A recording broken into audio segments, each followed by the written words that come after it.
assim a palavra do Senhor: Amados, exorto-vos como peregrinos e forasteiros que sois, a vos absterdes das paixões carnais que fazem guerra contra a alma, mantendo exemplar o vosso procedimento no meio dos gentios, para que naquilo que falam contra vós outros, como de malfeitores, observando em vossas boas obras, glorifiquem a Deus no dia da visitação.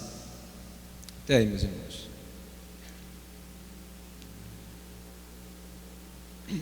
Antes de nós tratarmos especificamente do tema que as irmãs proporam, que é vivendo uma vida exemplar nos dias atuais, nós iremos abordar esse tema. A minha proposta nessa noite não é tanto fazer uma exposição do texto, mas fazer uma exposição do tema a partir da carta de 1 Pedro. Então usaremos o texto que nós lemos, mas na verdade nós iremos usar toda a carta, toda a estruturação da carta, toda a divisão da carta. Olharemos como um todo para a literatura de 1 Pedro, analisando como nós podemos viver uma vida exemplar nos dias atuais, sobretudo olhando de uma forma especial na ótica das mulheres, na ótica dos desafios que as irmãs enfrentam.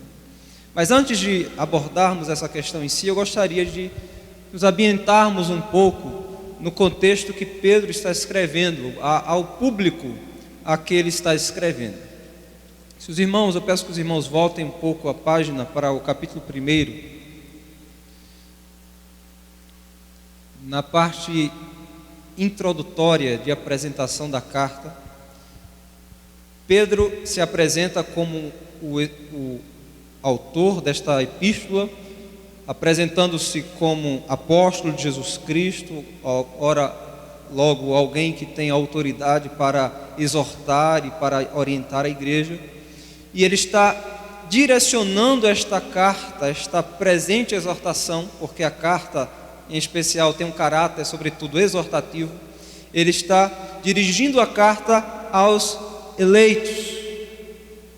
Logo,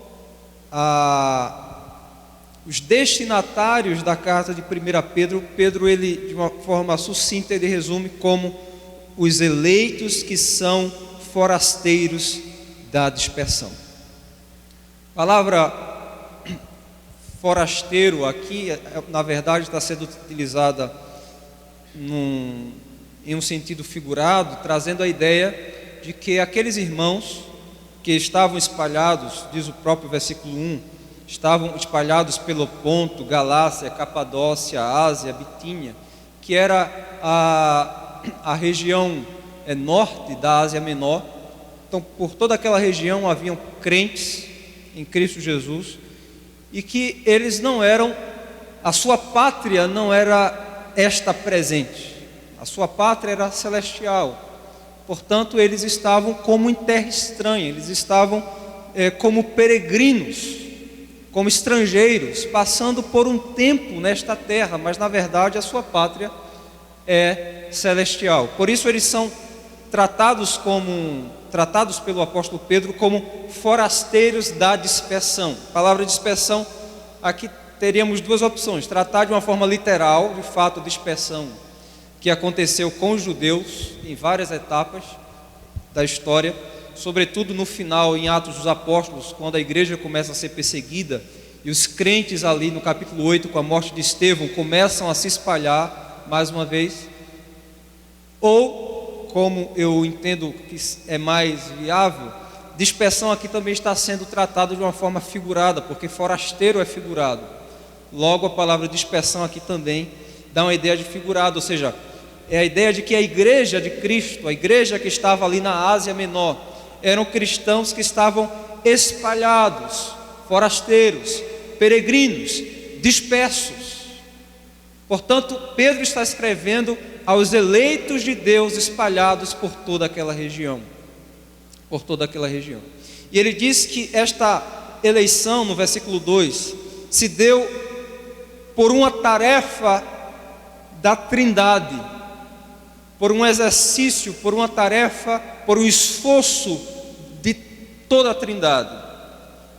Diz o texto que esses irmãos foram eleitos segundo a presciência de Deus Pai, em santificação do Espírito, para a obediência e a expiação do sangue de Jesus Cristo. Pedro apresenta a esses irmãos, aqui já de uma forma sucinta, porque na verdade esse vai ser o caráter do seu texto. Ele apresenta a natureza da igreja, a origem da igreja e o seu propósito. A igreja tem a sua origem no decreto eterno de Deus, na sua presciência. A natureza da igreja é por meio da santificação do Espírito. E o propósito da igreja é para a aspersão do sangue de Cristo, para a obediência de Jesus Cristo. Portanto, Pedro, em poucas palavras, ele apresenta esses irmãos, a igreja de Cristo, eleita por obra da Trindade, pelo Deus Pai, que segundo a sua presciência e decreto eterno, separou esses irmãos para a santificação do Espírito e a obediência de Jesus Cristo. Portanto, é a estes que Pedro está destinando a carta e logo está destinando a todos nós, igreja do Senhor, que também somos eleitos em Jesus Cristo, segundo a presciência de Deus Pai, em santificação do Espírito, para a obediência de Jesus Cristo. Amém, meus irmãos? A esses irmãos, Pedro está direcionando essa carta, e se você ler essa carta depois com calma, você vai perceber que um tema central percorre toda a carta, que é o tema do sofrimento.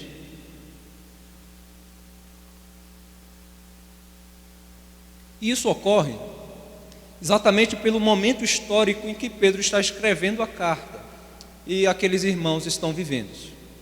Irmãos devem lembrar que a literatura do Novo Testamento, as cartas, são escritas no primeiro século.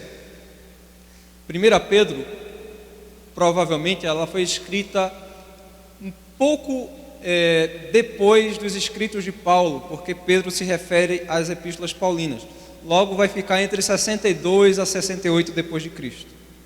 Isso quer dizer que esses irmãos a quem Pedro está escrevendo, eles são os primeiros cristãos, é a igreja primitiva, é a igreja no início da sua fé.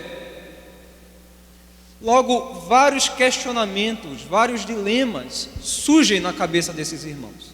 São irmãos vindos do judaísmo, são irmãos vindos do paganismo, do pensamento grego, gentios, que desfrutavam do mundo, das orgias, do culto ao imperador e tantas outras coisas. Esses irmãos agora estão juntos para cultuar, para adorar a Deus, para servir ao Senhor. E ao fazê-lo, dentro daquele contexto social, diante daqueles desafios, aqueles irmãos estavam enfrentando dificuldades em 3 dimensões, pelo menos, em 3 esferas. E é para exatamente nutrir os irmãos de equipamento, de consolo e de desafio, que Pedro escreve a esses irmãos que estão sendo desafiados em 3 momentos, em 3 departamentos. Um primeiro é externo. O primeiro desafio que aqueles irmãos enfrentam tem a sua origem externa à igreja. Um outro é interno à igreja, e o outro é interno a eles mesmos. O primeiro desafio, que é externo à igreja, que aqueles irmãos enfrentavam, era acerca da sociedade de uma forma geral. Aquela sociedade que via aqueles cristãos, que até naquele momento era chamada de seita, porque o cristianismo era algo relativamente novo comparado ao judaísmo e tantas religiões da época. O cristianismo era algo novo, acabara de nascer há poucas décadas. E agora temos alguns judeus deixando o judaísmo para se converter ao cristianismo, temos alguns gentios se convertendo ao cristianismo, mas a sociedade de uma forma geral ainda olha para os cristãos de uma forma estranha. Quem são esses que dizem que bebem do sangue de Cristo e comem da sua carne? Será que eles são, nas suas cerimônias, eles praticam canibalismo? Quem são esses irmãos? Quem são esses que são dissidentes do judaísmo? O judeu já era considerado dentro desse contexto, que é um contexto totalmente helenizado, ou seja, um contexto totalmente fora do contexto judaico. Esses irmãos estão fora da sua terra, fora da sua pátria. Os judeus já eram olhados com desdém, como uma classe inferior, como pessoas de uma racionalidade inferior comparado ao pensamento grego. E esses irmãos são semelhantes a esses judeus. A maioria é dissidente desse judaísmo. Logo, eles também são... A sociedade olha para eles de uma forma estranha. A própria mensagem do Evangelho era uma mensagem confrontativa. Quem tem a Cristo tem a vida. Quem não tem a Cristo, sobre ele permanece a ira de Deus. Cristo é pedra angular, pedra de esquina. Aqueles que creem nele são salvos. Aqueles que não creem tropeçam e caem. Logo, a mensagem do Evangelho era uma mensagem, em certo sentido, provocativa, desafiadora. Não era agradável para o mundo ouvir esta mensagem. Por isso, a igreja começava a ser perseguida. Pedro vai dizer várias vezes que muitos irmãos estão sendo difamados injustamente no trabalho. Os seus senhores estão os tratando de uma forma injusta. No lar, eles estão sofrendo. Na sua vizinhança, eles estão sendo caluniados e difamados, simplesmente porque são cristãos. Além disso, o Estado, representado pelo imperador, aqui nós estamos 60 e poucos aí depois de Cristo, estamos próximo ou já em vias do reinado de Nero, em que foi um dos piores imperadores para a igreja, que perseguiu duramente a igreja. Então esses irmãos estão agora pensando: olha, será que valeu a pena nós aderirmos a este novo movimento? Será que valeu a pena? O que mudou em nossa vida para melhor depois que nós nos ajuntamos com esses cristãos e nos fizemos um deles? Será que tem valido a pena? Será que o que é que nós podemos e nós não podemos fazer neste mundo? O que nós precisamos abrir mão? Certamente entre aqueles irmãos, e aí entra uma nova perspectiva de conflito, eram os conflitos internos à igreja. O que é que aqueles irmãos precisavam agora abdicar do mundo? E o que eles podiam participar sem ser pecado? Alguns tinham uma opinião, outros tinham outra opinião. Isso gerava confusão, conflito. Isso gerava o que Pedro certamente está escrevendo para corrigir no capítulo 2. Ele diz: dolo, hipocrisia, inveja, maledicência entre os irmãos, entre a igreja, problemas internos. Olha, aqueles irmãos não tinham apenas o desafio de lidar com um mundo hostil, mas ao entrar dentro da igreja, eles tinham problemas dentro da igreja. Eles tinham aqueles que tinham um pensamento diferente, que pensava que eles poderiam estar pecando por determinada prática, e tratava isso com dolo, com maledicência. Havia hipocrisia, um tratamento fingido, um amor fingido. Havia um tratamento invejoso. Problemas externos, problemas internos.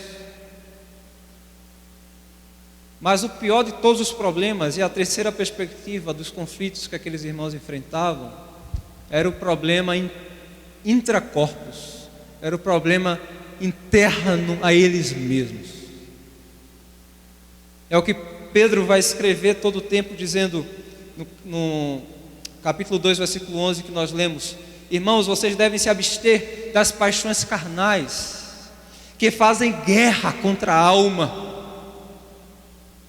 No capítulo 4, Pedro vai dizer que, no capítulo 4, versículo 2, Pedro vai dizer que as paixões dos homens são contrárias à vontade de Deus. Já não vivais de acordo com as paixões dos homens, mas segundo a vontade de Deus. Por isso, há uma guerra, há um conflito na minha carne, no meu interior. A minha carne está todo o tempo me inclinando às minhas velhas práticas, às minhas velhas paixões, aos meus velhos desejos, aquilo que eu fazia outrora.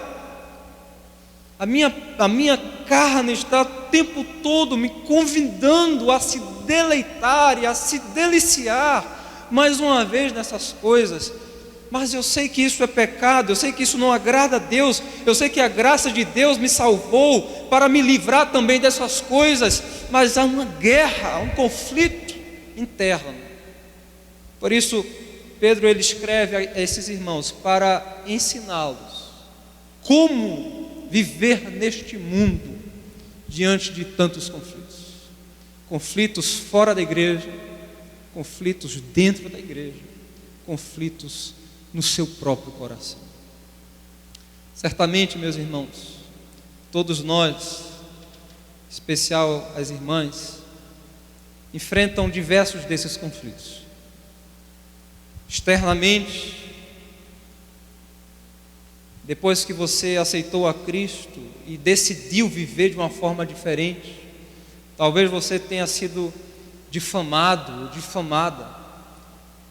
As pessoas falam mal de você, lhe caluniam, simplesmente porque você decidiu abdicar de práticas antigas. E agora isso incomoda, isso provoca, isso amontoa brasas vivas na cabeça dos ímpios, dos seus amigos. E eles dizem: olha, só quer ser o santo. E qualquer mínimo deslize já está pronto para apontar ele, para crucificá-lo. E lhe tratam com desdém, como uma pessoa de classe inferior, de uma mentalidade limitada, porque afinal de contas, para o mundo, religião é para os fracos.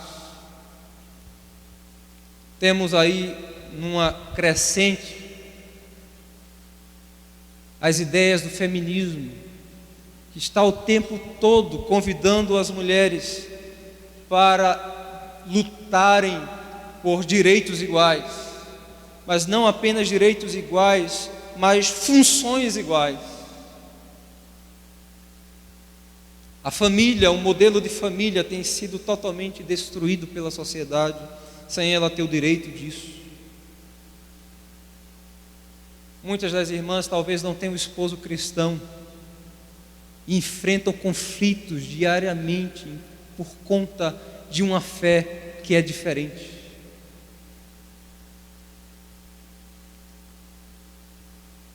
O mundo apresenta o tempo todo para a igreja, para as irmãs, para os homens, um padrão de beleza que mudou. Algumas décadas atrás não era este o padrão.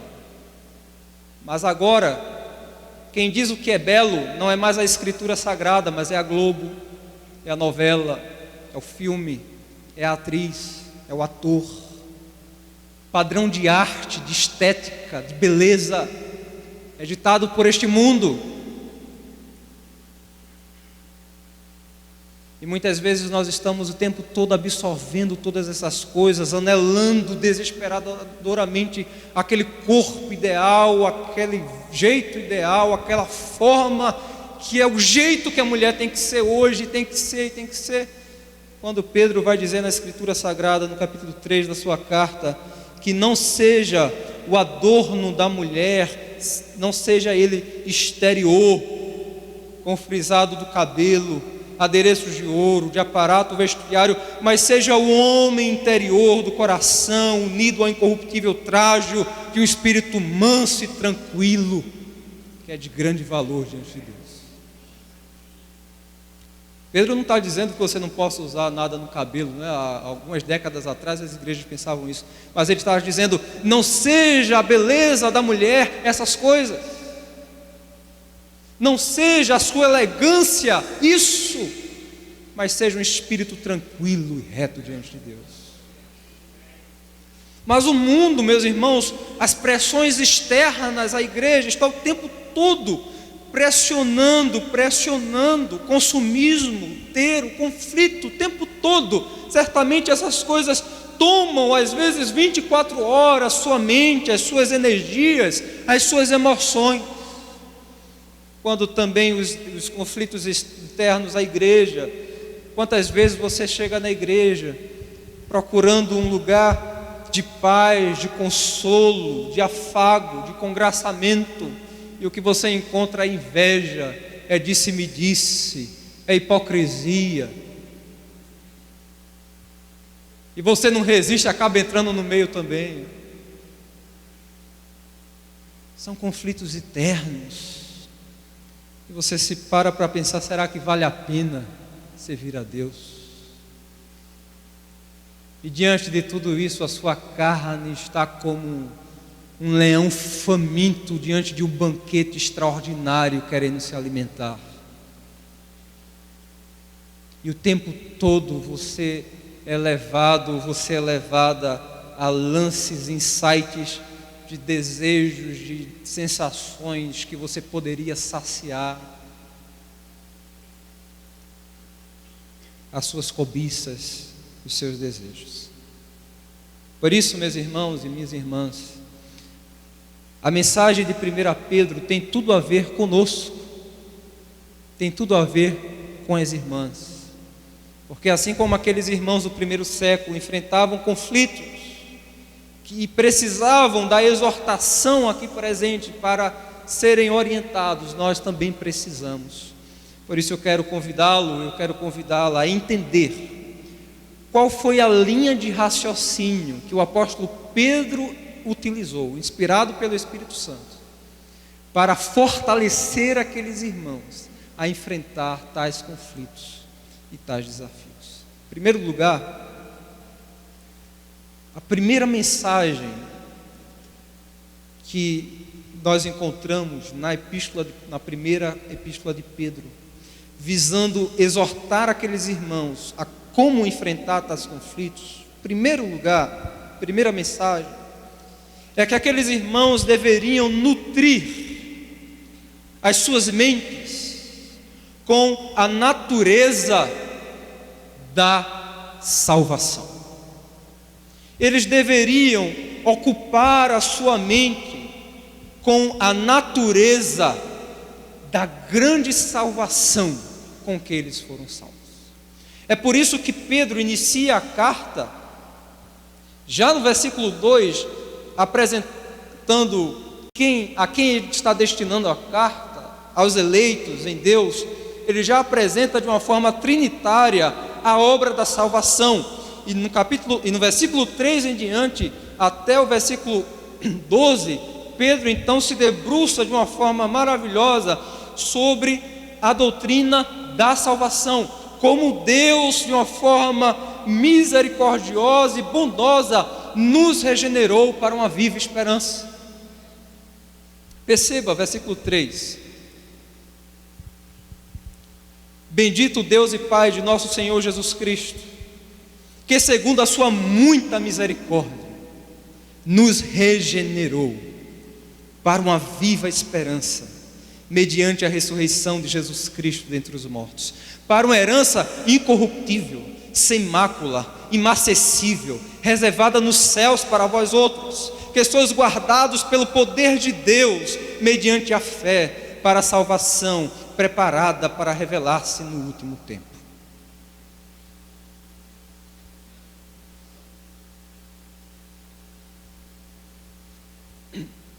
Perceba como Pedro apresenta a ideia.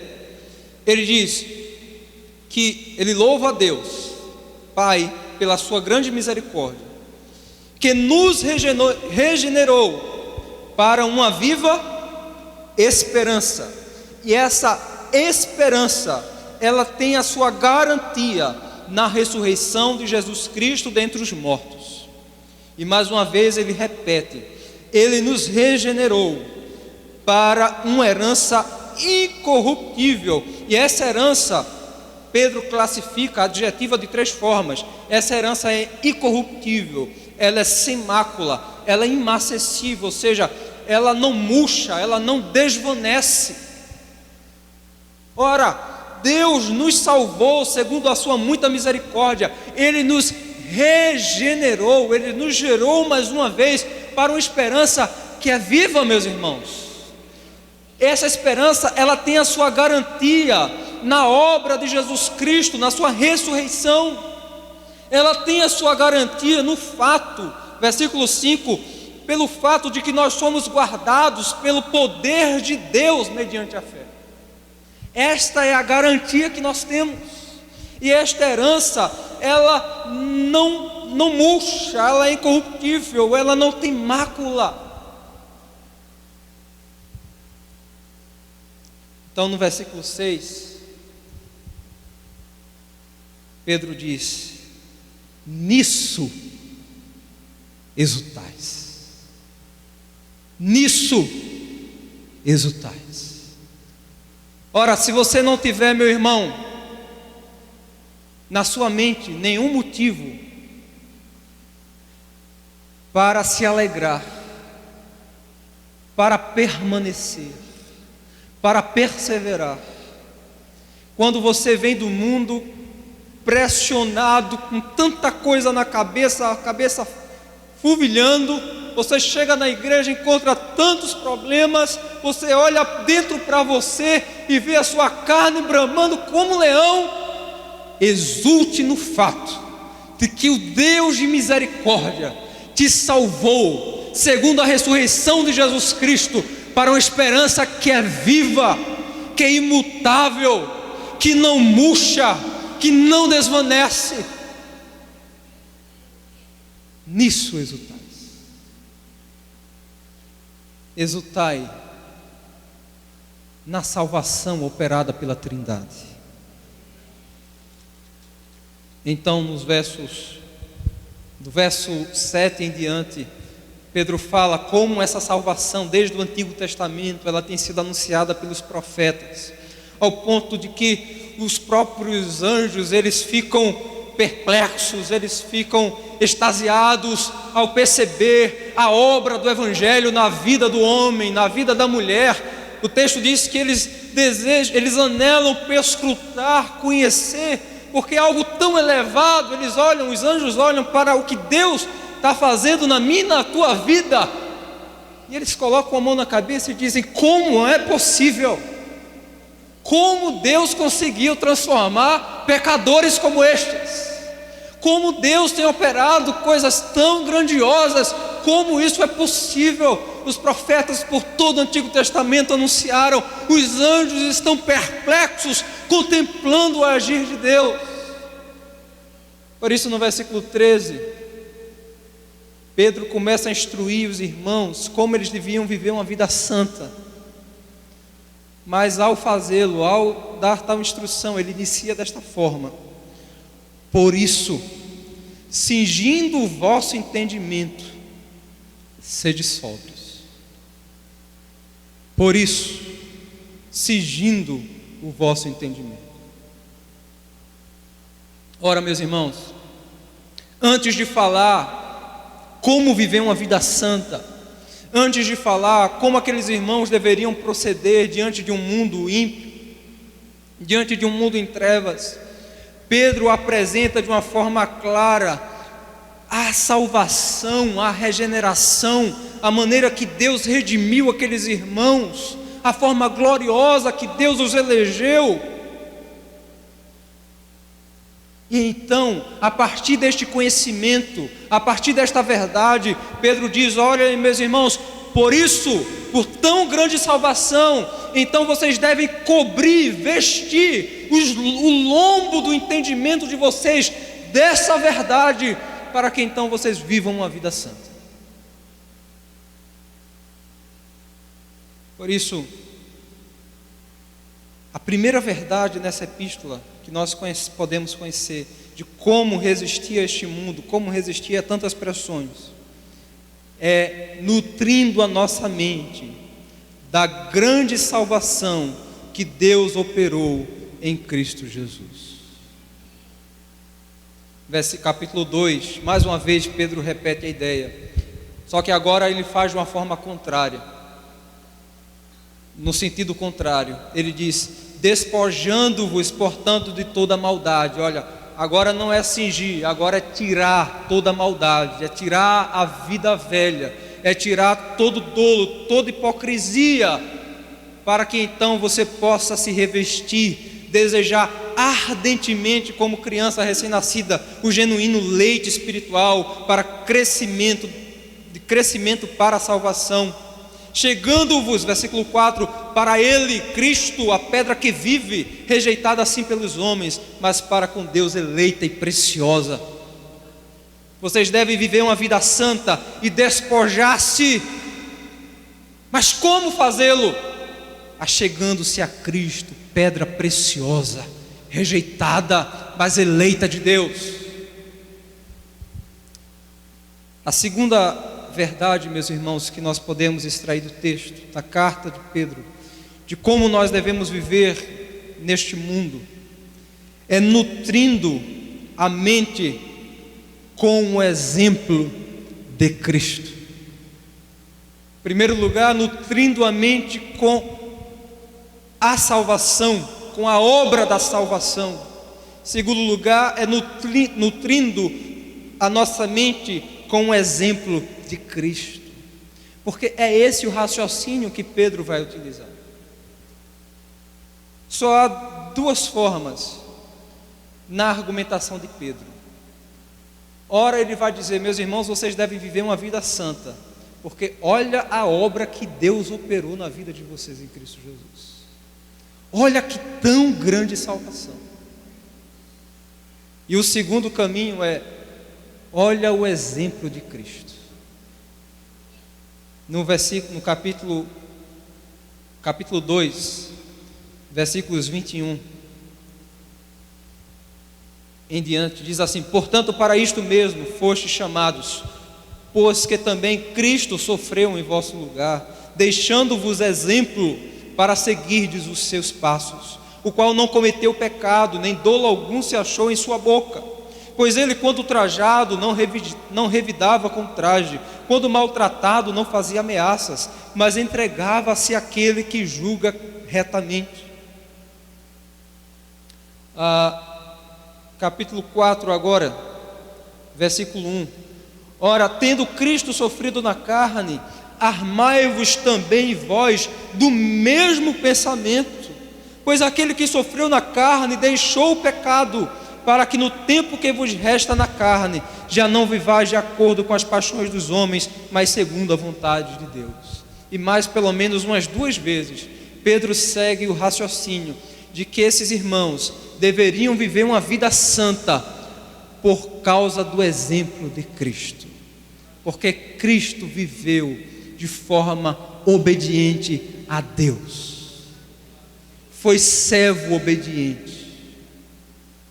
Quando trajado, não revidava com traje, quando maltratado, não revidava, mas entregava tudo àquele que julga retamente, aquele que é juiz, e que a todos dará segundo as suas obras.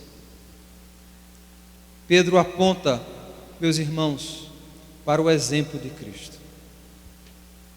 Em terceiro e último lugar, a maneira que nós devemos enfrentar as pressões externas e internas e dentro de nós, a nossa própria carne, é nutrindo a nossa mente com a brevidade da vinda de Cristo. Essa é a terceira via que Pedro toma na carta. Quando ele não apresenta a obra da salvação como argumento para uma vida santa, ele apresenta o exemplo de Cristo. Quando não apresenta o exemplo de Cristo, ele diz: olha, o Senhor está vindo em breve. O sofrimento de vocês é temporário, é presente, é curto, será por mais um breve tempo, porque o Senhor virá. E todos esses que perseguem, que julgam vocês,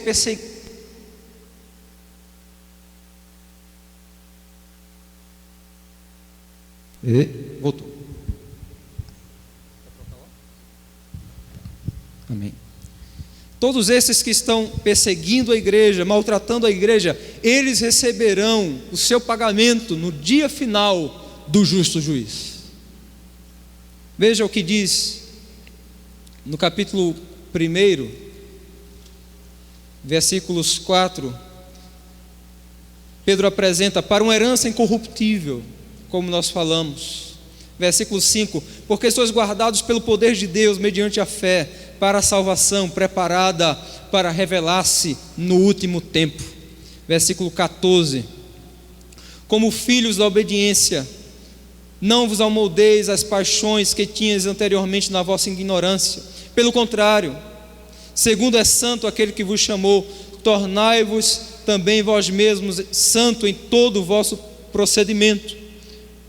Ora, versículo 17: se invocais como Pai aquele que sem acepção de pessoas julga segundo as obras de cada um, portai-vos com temor durante o tempo da vossa peregrinação. Ora, se sois peregrinos, é porque a vossa pátria não é deste mundo, não é desta terra. Capítulo 3, versículo 22. Pedro apresenta ao Senhor Jesus Cristo, o qual, depois de ir para o céu, está à destra de Deus, ficando-lhe subordinado anjos, potestades e poderes. Portanto, meus irmãos, de diversas formas, ao exortar aqueles irmãos a viverem uma vida santa, Pedro apresenta àqueles irmãos: olha, Cristo venceu, Ele está à destra do Pai, e Ele virá buscar a sua igreja. Como um certo pastor uma vez comentou, ele dizia: olha, meus irmãos, a nossa vitória já está consumada em Cristo Jesus. Não há possibilidade mais para nós de derrota. Esta vida é apenas protocolo, porque a vitória já foi consumada na cruz. Já foi consumada na cruz. O fato de que Cristo reina, que intercede por nós à destra de Deus e que virá em breve, deve nos motivar, deve nos desafiar a enfrentarmos todos os conflitos, as tentações, os desejos, as paixões carnais suscitadas no nosso coração. Deve nos desafiar a enfrentar tudo isso, confiando na graça que nos foi dada em Cristo Jesus. Por isso, meus irmãos, eu gostaria de concluir nesta noite dizendo que perceba que em toda a mensagem eu poderia ter feito, não seria antibíblico, seria também uma pregação bíblica, mas eu escolhi desta vez não apresentar tanto o que fazer e o que não fazer. Eu escolhi não dizer aos irmãos ou às irmãs: olha, amanhã vocês devem fazer isso ou deixar de fazer aquilo.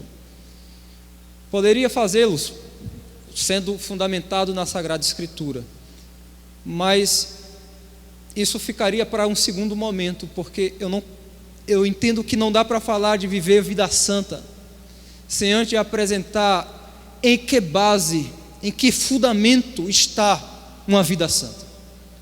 Porque se falarmos, meus irmãos, de um viver moral, de um viver ético, sem falarmos da salvação operada em Cristo Jesus, firmada em Cristo Jesus, sem falar no seu exemplo, sem falar na certeza da sua vinda, será apenas uma pregação moralista, legalista.